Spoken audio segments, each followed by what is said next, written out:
Hi, I'm Sarah Allard, London local and travel expert. Now, the internet has plenty to say about what you should do when you're in my city, but not all advice is made equal. I'm here to take you beyond the tourist traps to the places that make London actually special.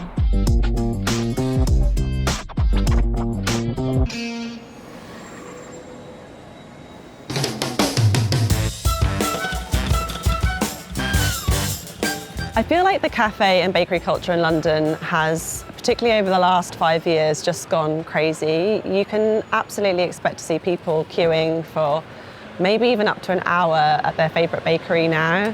Let's see where the internet recommends we get some pastries. So I'm actually seeing quite a lot of afternoon tea. Afternoon tea is a great shout, but it's not really something that a lot of us London locals tend to do. I might go for afternoon tea maybe if my mum is visiting. The Ritz is probably the most iconic spot that you can go. But if you really want to get yourself immersed in local life, then I would totally recommend a bakery. How are you? I'm good, how are you? I'm good, thanks. I'd love a maritozzi, thank you.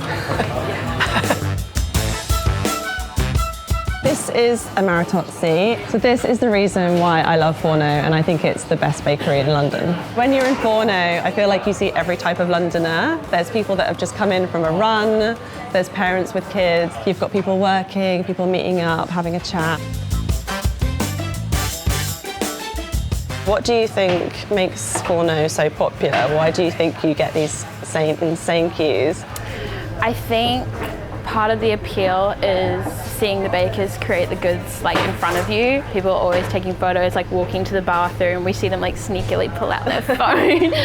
Well, the maritozzi we're like making all day long because we just sell out. Amazing. So we always have the buns ready to fill with cream throughout the day. A maritozzi is basically like a bready bun. Brioche, yeah. Brioche bun. Yeah, and then we make a chantilly, which is a sweetened whipped cream, and we just fill that in the center. So what do you reckon is like the maximum number of maritozzis you've made in a day?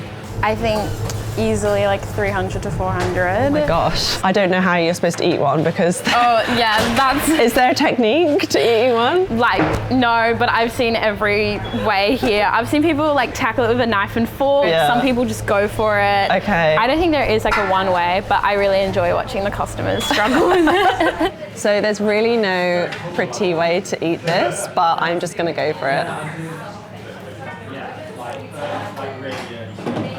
So good. So London is often referred to as the Big Smoke, but it's actually one of the world's largest urban forests. So let's see where the internet suggests that we go. Okay, I'm seeing a lot of Hyde Park, Hyde Park, Hyde Park. And you know what? Hyde Park is amazing. It's iconic park right in the centre of the city. It's huge, but you won't find many locals there. Where you will find locals is somewhere like Hampstead Heath. Hampstead Heath isn't exactly a secret, but what you might not know about is this hidden structure tucked away in plain sight called the pergola. And it's just covered in these beautiful vines and flowers. And on a day like today, it's just beautiful.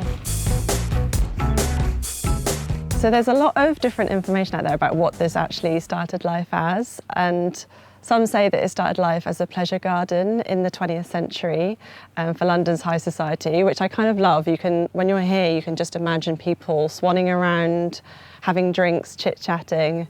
I love to think of it as that. Bearing in mind we're in the city, it's so quiet here and you actually really feel like you're in nature. I can just hear the birds singing, you kind of get the little buzz of insects now and then. It's so peaceful. And the smell of the flowers, I wish you could smell it, it's just absolutely amazing. One of the reasons I love the Heath so much is that you get these incredible views that you just don't get from the tourist traps. London Eye, I'm looking at you. The people watching here is so good. And if you're lucky, you can actually spot the odd celebrity or two. I've actually heard that Harry Styles walks his dog through here. When it comes to art and culture, London is hard to beat. Our history, combined with how multicultural London is, creates this incredible creative scene that people come from all over the world to experience. Let's see what the internet says we do for a bit of culture. I'm seeing the British Museum, Tate Modern, the National Gallery, all really great options, but if I had an afternoon to spend somewhere for a bit of culture, I would come to the Wallace Collection. It's super central. We're just moments from Oxford Circus here. So it's a really busy part of town, but actually you wouldn't know it from where we are right now. And it does feel like a bit of a hidden spot. First of all, the gallery itself is so beautiful, and that's before you've even got to the art on the walls.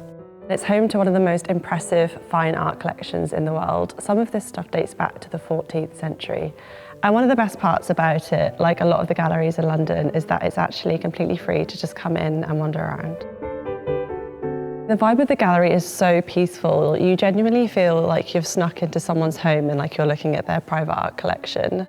I like to come here in the afternoons. You often find that you might have the place to yourself, just like I do now. I feel like every time I come here, I discover something new. There's just so much to see. Now, I don't believe in ghosts, but it is said that some of the paintings here are haunted. I'll let you tell me which ones you think might be. I don't think it's any secret that us Londoners love a drink. We are so spoilt for choice when it comes to amazing pubs, amazing bars. And the absolute best thing we love is drinking a pint in the sunshine. In fact, someone's even invented an app where you can track exactly which pubs have sun at exactly what time. So let's see where the internet thinks that we should go for a drink. So I'm seeing a lot of pubs in central London. The ones in central London are really, really good, but I think that coming to East London, you're going to have a far more authentic experience of what it's like to be a local in London. My top recommendation would be to come to Satan's Whiskers in Bethnal Green.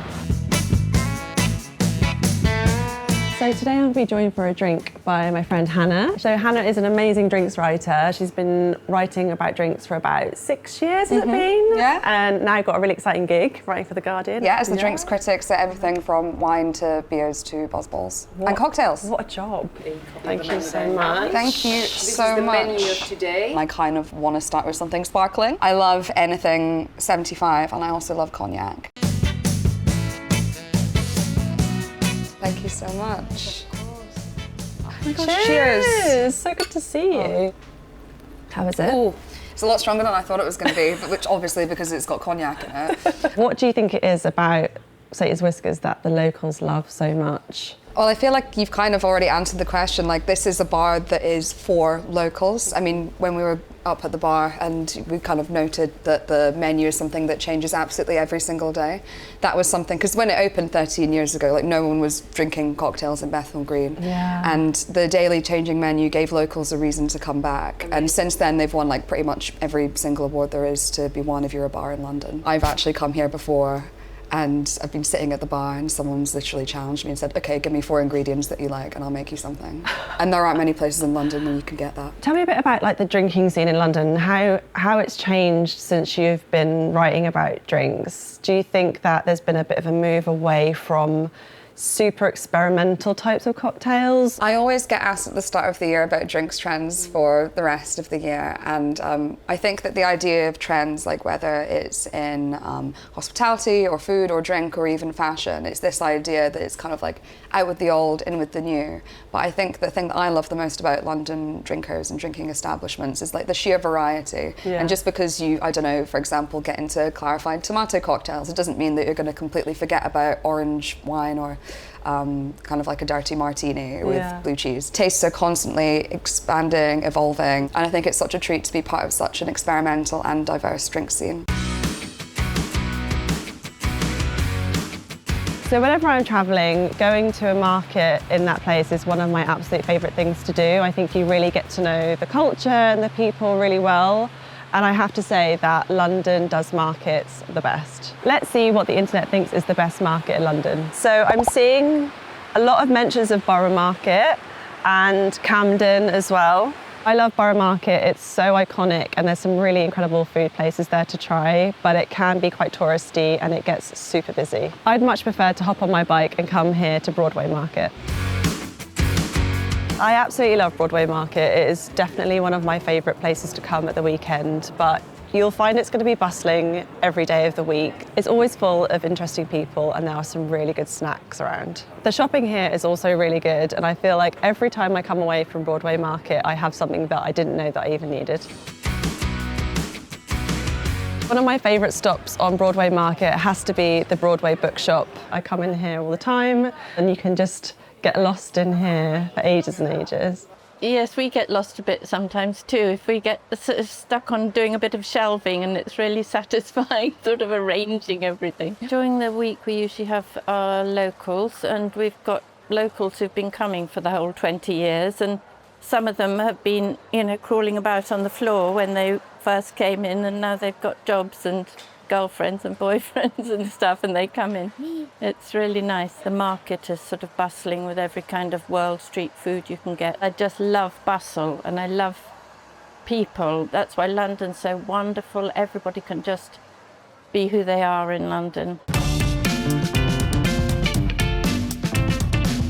I think people think that British food is boring and bland. Maybe they just associate London with like fish and chips, which I love, but it's certainly not something that we eat every day. So let's see where the internet thinks we should be eating today. So I'm seeing a lot of pubs, a lot of chippies, some actually really good recommendations. But my top choice for eating in London has to be St John.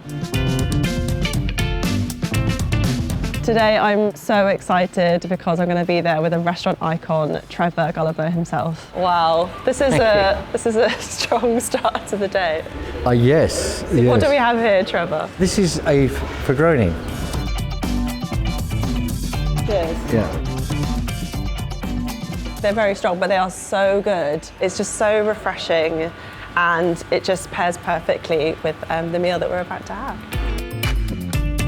So we have got roast bone marrow with a parsley salad, and it just looks incredible. I mean, there's no dish in London like this, but I have to admit, I don't think I know the proper way to eat it. So Trevor, could you show us how you're supposed to go? Yeah, I would take that with your fingers. You go for it as well. I'm just a bit go of a that little beginner. hole there, look, I'm just going to get it all out there. Oh wow, okay. You take the wet salt, Okay. parsley salad, very simple.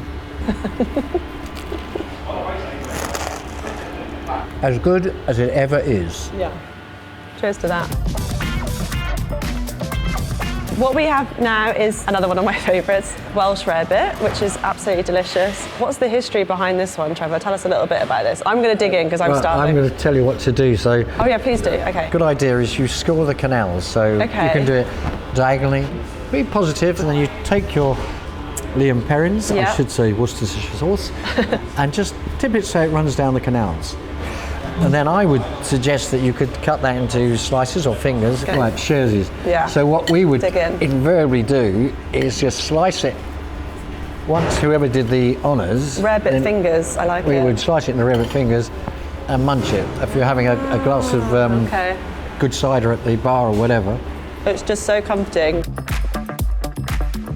The first time I came here, I smelt the madeleines and it almost made me cry. It just really reminded me of like being at home. It's just so buttery and comforting, and this is another of the dishes that so many people associate with coming to St John. Can you tell us a bit about where the madeleines came from? Why madeleines? Madeleines are a finish. They're a thank you. You don't have to finish them, put them in a bag, take home. Do you have madeleines every day? No. But I'll never pass up the opportunity to have a madeleine. Absolutely. So those are some of my favourite spots in London. I really hope you enjoyed them. Let me know what you think in the comments.